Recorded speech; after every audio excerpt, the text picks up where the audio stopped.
এই কোরআন কার উপর নাজিল হয়েছে? মুহাম্মদ সাল্লাল্লাহু আলাইহি ওয়াসাল্লামের প্রতি। কখন নাজিল হয়েছে আমাকে বুঝতে হবে। একটু বসেন, রিল্যাক্স হন, আমাকে দেখা না গেলে কোনো সমস্যা নেই, আমার কথাগুলো শুনেন। আর আমি তো জামাই না যে আমাকে দেখতেই হবে। তো নবী সাল্লাল্লাহু আলাইহি ওয়াসাল্লাম যে সময়ে তার উপরে কোরআন নাজিল হয়েছে, এই সময়টা একটু বুঝতে হবে। ওই যুগটাকে বলা হয় কি? আইয়ামে জাহিলিয়াত, মানে কি? অন্ধকারাচ্ছন্ন যুগ। ওই যুগে মৌলিকভাবে অনেক সমস্যা ছিল, কিন্তু মোটা দাগে 5টা সমস্যা ছিল। কয়টা? 5টা। এখান থেকে আমি মেরাজের দিকে যাব ইনশাআল্লাহ। 5টা মৌলিক সমস্যা ছিল। 5টা সমস্যার প্রথম হচ্ছে শিরক। ওই যুগের মানুষরা আল্লাহর সাথে শিরক করত।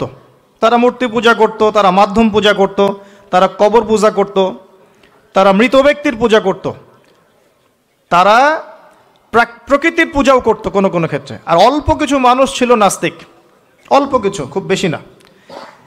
এই যে শিরকের এই সমস্যাটা এখনকার বিশ্বের মধ্যে নাই। আচ্ছা, দ্বিতীয় সমস্যা ছিল রিবা বা সুদ। তাদের ম্যাক্সিমাম মানুষ সুদভিত্তিক অর্থনীতির সাথে জড়িত ছিল। এই সমস্যাটা কি এখনকার বিশ্বে নাই?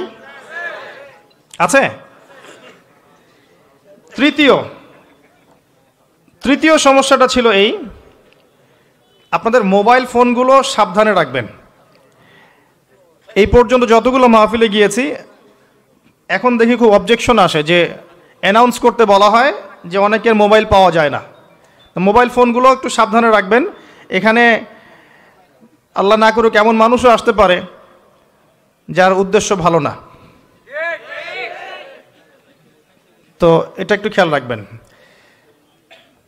তো দ্বিতীয় সমস্যা ছিল রিবা, যেটা এখনকার বিশ্বের অন্যতম মৌলিক সমস্যা। আপনি যদি বিশ্বের অর্থনীতির দিকে তাকান, আপনি দেখবেন বিশ্বের পুরো অর্থনৈতিক সিস্টেমটা সুদভিত্তিক। কেউ এর বাইরে নয়, কেউই বাইরে নয়।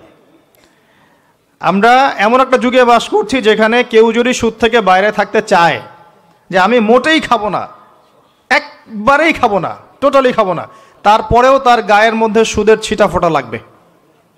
আমার কথা বুঝতে পারছেন? এটা সেই যুগ।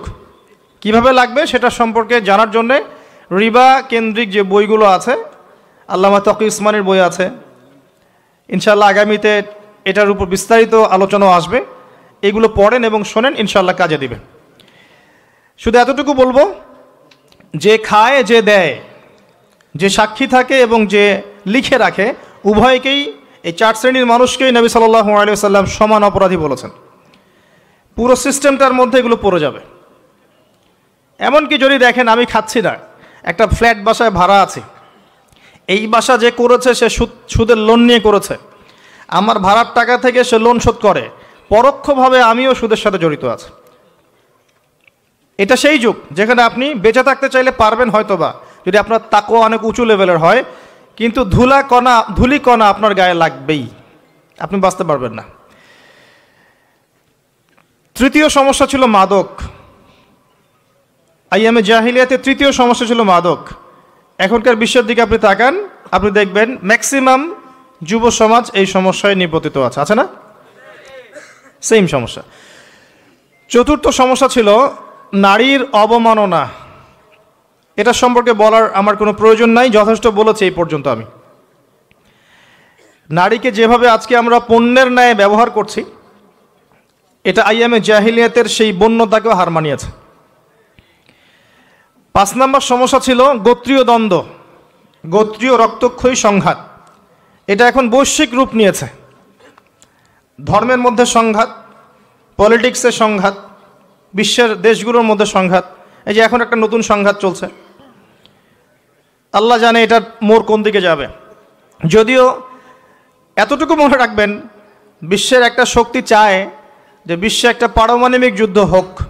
তারা খুব করে চাচ্ছে যে বিশ্বে একটা পারমাণবিক যুদ্ধ হয়ে যাক। তাদের উদ্দেশ্য সফল হবে, বড় বড় পরাশক্তিরা একে অপরের সাথে মারামারি করে ধ্বংস হয়ে যাবে, প্রচুর মানুষ মারা যাবে, এবং তারা নতুন রুলিং স্টেট হিসেবে বিশ্বে আত্মপ্রকাশ করবে।